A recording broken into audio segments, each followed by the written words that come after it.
Guys আসসালামু আলাইকুম, সবাই কেমন আছেন? ভালো আছেন অবশ্যই। আমরা চলে আসলাম আজকে পায়রা নদীর পাড়ে ইলিশ মাছ ধরার জন্য। আমরা জাল ফালাইয়া আছি, তারপর দেখি ঘুরেগাড়া নাইতে আছে এবং সাগরে ডুবাইতে এসে গোসল করতে আছে। এই দেখছেন কি সুন্দর, কি চমৎকার চমৎকার ডুবাইতে আছে। আবার এই আমাদের পায়রা বন্ধুরা আছে এখানে। এবার তাপ বিদ্যুৎ কেন্দ্র, এখান থেকে বিশাল বিশাল কয়লা নিয়ে জাহাজ যাইতেছে আমাদের নদীতে, পায়রা নদীর পাড়ে দিয়ে। দেখছেন কি চমৎকার একটা আকাশের দৃশ্য। এইবার ঘুরে ঘেরা লাফাইতে আছে সাগরের পায়রা নদীতে। দেখছেন ওই জেলেরা খাও দিয়ে বইয়া আছে। দেখছেন কি চমৎকার চমৎকার। এই ছোটকালে মোরাও ডুবাইতাম সাগর পাড়ে আইসা নদীতে, খুব ভালো লাগবে। দেখছেন না, বিশাল এক জাহাজ যাইতেছে, কয়লা কয়লা ডালিয়া যাইতেছে, চলিয়া যাইতেছে এখন তার গন্তব্যস্থানে। সে কয়লা তাপ বিদ্যুৎ কেন্দ্রে রাইখা আসছে, এখন চলে যাইতেছে। আমাকে সামনের দিয়ে যাইবে, আমাকে জালের উপর দিয়ে যাইবে, চলিয়া যাইতে আছে। দেখছেন বিশাল এক জাহাজ চলিয়া যাইতে আছে। কি চমৎকার এক জাহাজ। ঘুরে গেড়ায় দেখছেন কি তাফালেং লাভ মারতে আছে, জুরেঙ্গা লাভ মারতে আছে এরা।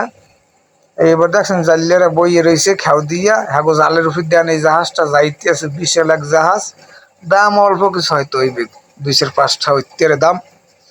খেউ দিয়ে যাইতে আছে, আমরা বইয়ে রয়েছি ইলিশে মাছের আশায়।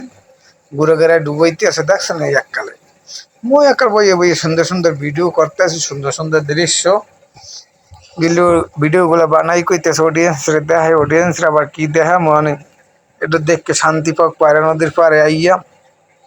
আর মগো ভিডিও তো ফরেতে যাইবি না, কারণ মগো ভিডিও ভালো না, কথাও ভালো না, ব্যবহারও ভালো না। কারণ মোরা হইলে বরিশাল বরগুনা জেলার মানুষ। এই বিকে মগো কথাবার্তা হ্যাকোদারে লাগে না ভালো। এই বিকে সুন্দর সুন্দর চমৎকার বানাইলে। দেখছেন এই ভাঙ্গনের পারে আছি আমরা বর্তমানে। ভাঙ্গে গাছের অবস্থা কি হয়ে গেছে, হিকর বাকর বাইরেই গেছে। এবার ইলিশ মাছের জালটা আনতেছে, মাছ ধরতে আছে। কই ধর মনুরা মোরাও আছে এখানে। মুই আবার একটু খাড়াই ফাই আবার ভিডিও করলাম, সুন্দর সুন্দর চমৎকার ভিডিও।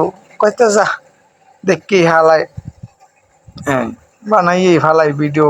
কি একে বলে ভিডিও, কত প্রকার ও কি কি ভিডিও তো জীবনও যাইবে না ফরেউতে, চলবে না নরেউতে। কারণ নাই চেহারা, নাম রাখছে আব্দুল পেয়ারা। কিছু কবি ক।